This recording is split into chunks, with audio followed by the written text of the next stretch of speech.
E vamos agora já conversar com o nosso colunista, o Wagner Ribeiro, professor do Departamento de Geografia da USP, do Programa de Pós-Graduação em Ciência Ambiental. Oi, Wagner, bom dia, seja bem-vindo. Obrigado, Marilu, bom dia quem nos acompanha. Bom, a gente vai falar sobre o Dia Mundial do Meio Ambiente, né, que foi no último domingo, dia 5, tem coisas muito interessantes aqui que o Wagner já passou para a gente, nós vamos abordar, só que antes a gente vai repercutir o desaparecimento do jornalista inglês Dom Phillips e também o indigenista, o Bruno Pereira. A gente acabou de assistir e ouvir a reportagem do Paulo Motorinho e também locução do Murilo Pajola sobre esse desaparecimento. Qual que é o impacto, na sua opinião, Wagner, que esse caso, né, pode trazer, enfim, um impacto internacional, né, essa repercussão internacional, qual que é o impacto que pode ser visto, né, em relação a esse caso aqui no Brasil? Veja, Marilu, essa é uma situação bastante constrangedora para o país, né? Mais uma, infelizmente. Nós sabemos que no Brasil é o país onde mais se mata, infelizmente, lideranças ambientais. Isso já é uma estatística que a gente lidera há algum tempo, né? Depois vem de longe a Colômbia, enfim. Então, nós estamos, infelizmente, na frente nesse dado ruim. E agora, associado a essa situação também, né? A confirmação do desrespeito à imprensa em geral, né? Quando você tem aí, na verdade, envolvimento até da morte de um jornalista estrangeiro que atuou no Brasil e é representante de um importante órgão de informação que tem repercussão internacional. Então, é evidente que isso traz um impacto muito grande, primeiro no Reino Unido, que é a sede desse jornal e o país desse jornalista, mas evidentemente que no mundo globalizado hoje, onde a informação circula muito rapidamente, as implicações são seríssimas, né? E que, mais uma vez, corroboram, lamentavelmente, a imagem negativa do nosso país, né? Um país que já foi exemplo de conservação ambiental, que já foi exemplo de combate ao desmatamento, agora não apenas é um exemplo onde esses itens não são seguidos, infelizmente, e principalmente, né, reafirma a imagem de um país que não respeita a imprensa livre, um país que, infelizmente, leva à morte, né, ou pelo menos não investiga as razões da morte de um indigenista muito importante e associado a ele também um jornalista que tem enorme repercussão internacional. Então, de fato, mais uma imagem negativa, Marilu. A gente fica com o brasileiro muito incomodado, muito inquieto, né? Porque são situações que vão se somando, né?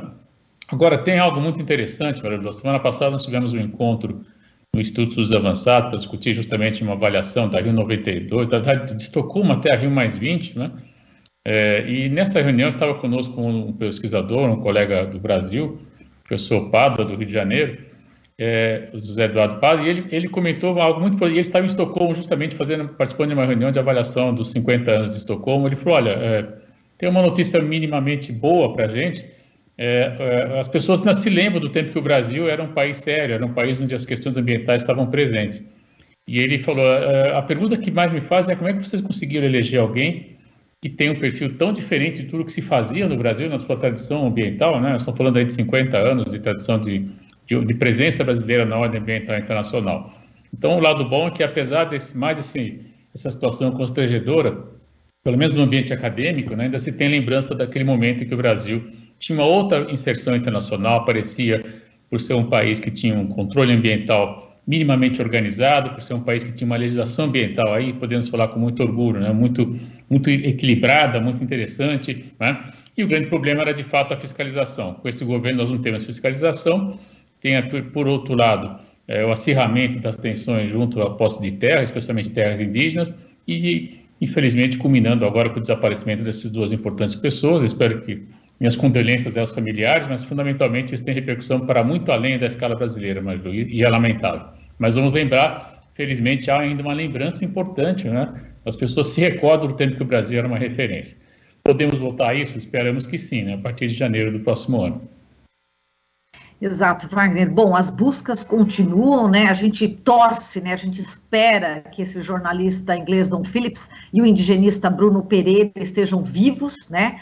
ainda, a gente torce muito, mas o fato é que é bastante preocupante, né? Desde domingo, esse desaparecimento, né, dos dois preocupa e faz a gente pensar exatamente que às vezes que pode ter acontecido pior, mas vamos aguardar, né, Wagner? Vamos ver se a gente consegue, né, ter esperança e que, quem sabe, né, eles apareçam vivos, né, o Dom Phillips e também o Bruno Pereira. Mas vamos agora para o nosso tema aqui do Dia Mundial do Meio Ambiente, né, de 2022, que trouxe o seguinte tema, né, hashtag uma só terra.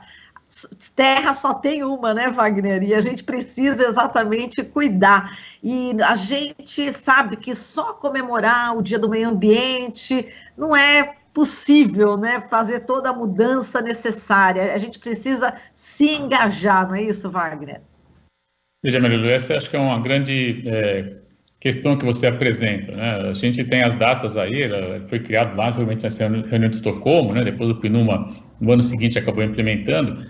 Então, já são quase 50 anos onde se fala do Dia Mundial do Meio Ambiente e a gente vê, infelizmente, ao longo desse meio século, né? Não é pouco tempo, as condições ambientais piorarem enormemente, né? Inclusive, Marilu, o que gera muita preocupação é que a gente pega... tem muita gente que costuma associar a degradação ambiental ao aumento populacional, né? Aí eu já fiz essa conta algumas vezes. Quando a gente vai olhar o crescimento populacional, o gráfico é mais ou menos assim, né? Só que a degradação ambiental, o gráfico é assim, ele é muito maior, a curva é muito mais intensa, né? O que mostra que, na verdade, o problema ainda não é a quantidade de pessoas, mas fundamentalmente a maneira pela qual uma minoria entre esse contingente vive. É uma minoria que tem aí um enorme impacto ambiental, que gasta muito mais, né? O próprio documento apresenta, nós estamos gastando 1,6 ponto, né, a mais, né, um planeta a mais do que ele oferece ao ano, né? É mais ou menos como se você tivesse um saldo no banco, você está usando 1,5 vezes a mais do que você teria disponível, né, todos os anos. Isso, evidentemente, vai gerar um déficit ao final que você não vai ter condição de saldar, né? E o planeta está chegando a essa condição quando nós pensamos em serviços ambientais.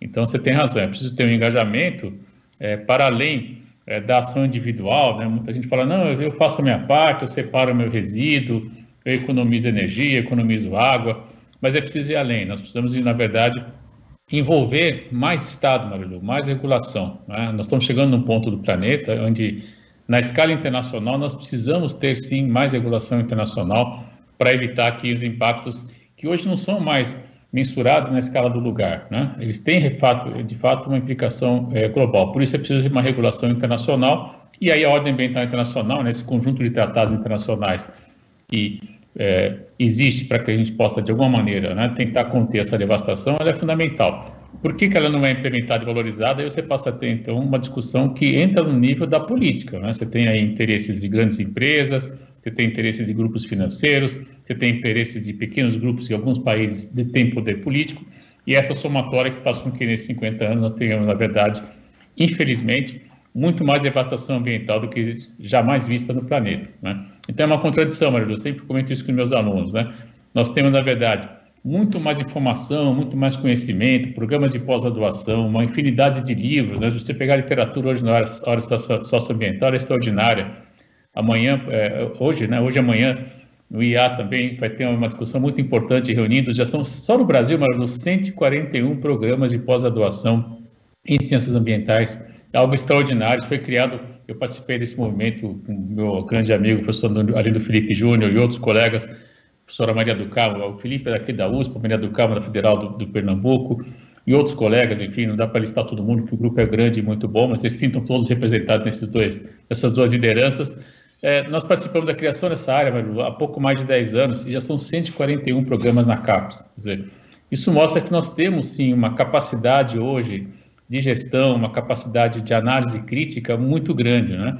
E apesar de todo esse movimento, inclusive no Brasil, a gente assiste, infelizmente, a degradação avançando em diversas áreas. Então, há um descompasso, sim, entre o conhecimento, né, e as forças que demandam aí recursos naturais e energia. E esse descompasso que está gerando essa situação alarmista, né, que mais uma vez o Dia Mundial do Meio Ambiente apresenta. Então, o engajamento que você pediu, ele é fundamental para que a gente possa pressionar os estados, pressionar os países, pressionar os políticos para ter uma regulação ambiental melhor estabelecida e, principalmente, no caso brasileiro, a fiscalização que deixou de ser feita a partir do governo que está ainda no comando, infelizmente. Agora, essa campanha hashtag Uma Só Terra, né, que você me mandou aqui, que tem um guia prático, né, para viver de forma sustentável, em harmonia com a natureza, né, desenvolvido especialmente para o Dia Mundial do Meio Ambiente de 2022, é muito interessante, né, Wagner? Porque ele traz, assim, uma série de dicas de como que a gente pode fazer essa atuação mais eficaz, tanto do ponto de vista, como você falou, governamental, entidades, mas do próprio ponto de vista pessoal, né? Então, ele dá várias dicas e tem dicas também para os professores, né? A gente tem aqui muitos professores acompanhando. Enfim, a escola é um local também muito importante justamente para disseminar essas informações tão necessárias e urgentes, né, Wagner? Não há dúvida, Maria, nós estamos falando aí, e aí nós temos hoje, né, uma discussão muito importante, que não é mais a chamada educação ambiental, mas a educação para o desenvolvimento sustentável, né, os famosos... e depois, a partir já de 2015, os Objetivos de Desenvolvimento Sustentável, os famosos ODS, né? Eu tenho uma estudante de doutorado, a Fabiana Pegoraro, que está concluindo já a tese dela sobre esse tema, e está indo muito bem, inclusive, e nós temos a clareza, né, de que é preciso avançar, sensibilizando os estudantes para 17 metas do milênio que a gente tem, 17 metas dos ODS, desculpe, que a gente tem aí, e elas estão pautadas fundamentalmente, numa mudança de atitude em relação à natureza, né, numa mudança de atitude em relação aos recursos naturais, em relação aos serviços ambientais, né? E é muito interessante que quando a gente vai conversar com as crianças, e eu também, entre outras coisas, também sou autor de livro didático, enfim, a gente tem essa preocupação também de chegar aos estudantes, de chegar às crianças, né, no caso, e porque eu acredito, Marilo, muito nessa juventude que está posta, né? A gente não por acaso tem hoje uma liderança como a Greta Thunberg e outros que já também apontam, né, despontam no Brasil como uma voz, com uma vocalização fundamental, colocando a dedo na ferida mesmo, né, mostrando, olha, é preciso fazer algo, porque senão a minha geração que já está no planeta vai ter problemas sérios para conseguir manter um padrão de vida digno, né? E essa educação para o desenvolvimento sustentável e para as ODS que a gente fala hoje, ela está justamente trazendo essa questão, né? E o guia que o Programa das Nações Unidas para o Meio Ambiente soltou agora, ele, como você lembrou muito bem, ele apresenta várias possibilidades, né, de trabalho envolvendo a comunidade escolar. E aí, do meu ponto de vista, é mais um argumento contra a chamada formação residencial, para usar uma palavra amena, né, dos estudantes. Quer dizer, o aluno que está sendo formado em casa, ele não vai ter contato com essas questões, enfim, é algo realmente muito preocupante, né? Então, mostra mais uma vez que toda essa ação coordenada de quem achava que era um governo atabalhoado, etc., não, né? Eles estão aí destruindo o meio ambiente, não está fiscalizando nada, está tirando o aluno da escola para que ele não discuta essas questões fundamentais, enfim, está querendo formar um indivíduo completamente alheio, inclusive, às questões mais centrais do mundo contemporâneo. E isso, como brasileiro, eu fico muito preocupado, né? Imagina se essas pessoas vão passar a comandar o país no futuro, né, se elas foram criadas em verdadeiras bolhas isoladas, né, sem discutir, por exemplo, a educação para o desenvolvimento sustentável para os ODS. Realmente algo muito preocupante, são pessoas que vão ficar descoladas, né, dos grandes temas mundiais, o que vai deixar o Brasil numa posição muito aquém do que nós temos possibilidade de estar influenciando, por exemplo. Exato, vou ver se a gente consegue colocar esse link aqui na hora da postagem, né, da sua entrevista, viu, Wagner? Porque tem coisas aqui muito interessantes, né, freio na moda, para comprar roupas em menor quantidade, né? Para seguir uma dieta equilibrada, saber de onde você vai comprar esse seu alimento, né? Muito além das compras, tem a dica aqui, opte também pelo natural, compre produtos que apoiem ecossistemas e comunidades locais. Olha, eu estou aqui na Baixada Santista, estou aqui no Guarujá, para achar orgânico, eu penei, viu, Wagner? Puxa Só vida. pão de açúcar caro. E aí tem pegadinha que hoje é dia de desconto, chega lá, o desconto é para quem tem um aplicativo no celular, se você não tem o celular, você não tem o desconto, mas aí eu encontrei um rapaz, um biólogo, um estudante, né, de biologia da Unesp, né, que já tem orgânicos aqui em Santos, né, o Mandu, e consegui encontrar finalmente, então atravesso a balsa e encontro, mas veja só, numa cidade, né, litorânea, é difícil, não tem, não descobri ainda, preciso achar, eu sei que também a Conceição Trucon, né, tá por aqui, eu preciso encontrá-la, mas enfim, é uma luta, né, não é fácil, né, esse engajamento, ele requer, assim, essa luta diária da gente ver onde é que tem, né, esse orgânico, o preço. Aí, quando você vai comprar, né, direto já de um produtor ou de uma pessoa que está envolvida com essa causa, é muito mais barato, né, Claro, Wagner? claro, Não é isso? sem dúvida. Enfim, Sem dúvida. a gente está tentando fazer o possível, viu, Wagner? E hoje a gente tem a chamada agricultura urbana, né, Marilu, que também está crescendo muito, né, que é produção local, com orgânico, enfim, a gente tem a possibilidade. Certamente você vai encontrar alguém aí no Guarujá para oferecer esse produto aí, com certeza. Vou encontrar. Já estou preparando aqui minha salsinha, meu coentro, minha cebolinha aqui já no jardim, já misturar jardim com horta. É isso aí, Wagner. Olha, muitíssimo obrigada aqui pela sua participação, sempre inspiradora para a gente aprende demais com você e a gente vai tentando transformar esse mundo, sim, porque hashtag uma só terra, né? É só ela que a gente tem, né, Wagner? Valeu, querido. Um beijo, obrigada. Até a próxima. Até a próxima. A gente conversou aqui com o Wagner Ribeiro, professor do Departamento de Geografia da USP, do Programa de Pós-Graduação em Ciência Ambiental. Você está ouvindo Jornal Brasil Atual. As notícias que os outros não dão.